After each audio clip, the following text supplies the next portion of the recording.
Hello everyone, today we're going to introduce how to maintaining your V6 motors. So first of all, you want to have a plastic box, or you can use a container or your bathtub. So at least have a fresh water to submerge every motors and have it connect to the tensor and also a remote controller. Okay, now have everything connected and make sure it has been locked and press the depth holding button. Now go to the help section, maintain,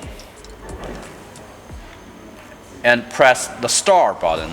All the motors gonna running slowly.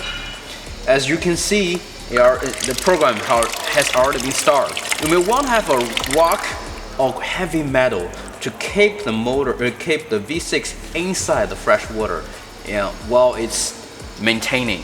Okay? And thank you.